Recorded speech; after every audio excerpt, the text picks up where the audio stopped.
Rwanda is one of the East African countries that has experienced a sustained economic boom. The country has also invested in the building of infrastructure. Today, we'll look at the economic and the political situation in Rwanda, and we're joined on the line by Rwandan Ambassador to South Africa, Vincent Karega. A very good evening, Your Excellency. Thank you so much for joining us, and welcome to the Globe on SABC News. First of all, let's start look at the economic situation in Rwanda. How did Rwanda get it right after the genocide that destroyed the country? Rwanda set a long-term vision and also created institutions and principles, especially anti-corruption, proper public finance management, and creating a conducive environment for domestic and foreign investors, while also ensuring total security and peace in the country. Well, of course, the economy is very important to your country, and you have invested heavily in the ICT sector. Any progress with that regard?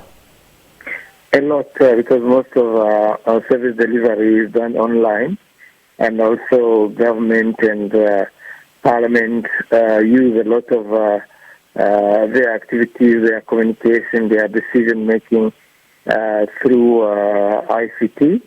ICT has also become an opportunity for business, especially for young people, by providing different solutions, ticketing, money transfer, research, and so on.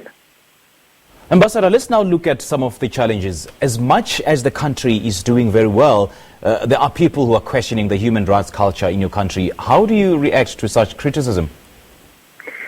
People who know us as a colonized country sometimes want us to be what they want us to be. But what can you say of a country that had more refugees than any country in the world, that has seen more than 90% of its refugees repatriate, even from developed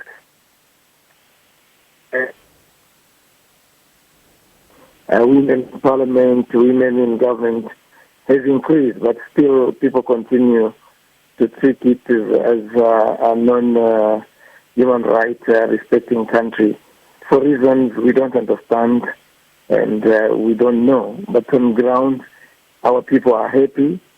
They express their views, and they have all channels and all institutions to empower women, youth, and civil society to vocal or to voice their views in policy. President Kagame may get all the credit for presiding over the economic boom over the past years, but is that a justification for his authoritarian rule? I don't know what you call authoritarian rule. Authoritarian means you act on your own, you don't consult your people, or you do things against the people. But we don't have such a case in Rwanda where he's acting in the opposite direction of the people of Rwanda, for controlling resources over the citizens in the country. So we don't have such a situation. How then do you explain the extension of the presidential limits? He now will be ruling until 2034. How do you explain that? It is not confirmed. That was the will of the people. There has been a referendum. It's not something that he has imposed on the people for his own interests, but it is highly consulted and highly endorsed by the people of Rwanda. So we call it a democratic will of the people in Rwanda. We've never seen like a demonstration or resistance to the process. In fact, we saw support marches and pressure on Parliament to have that to happen. So people sometimes do not do deep homework to go and assess, but just take things as they happen in other places and immediately assume it is the same. Rwanda, of course, has been touted as the model African country, but all this perfection, Your Excellency, comes at a cost. We do understand that Kigali is now devoid of these poor people. Some of these poor people have been locked out, have been locked in detention centers to clear the streets of Kigali of them. This speaks to a violation of human rights. It is wrong. Being clean does not mean there's no poor people. The country has progressed, but we still have 39% of the population poor.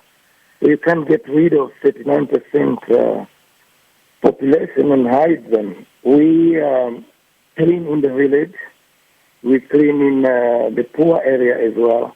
So cleaning has nothing to do with chasing away the poor. In fact, we try our best to economically empower the poor within the city, through the process of cleaning itself, through other vocational training and support to small and medium enterprises.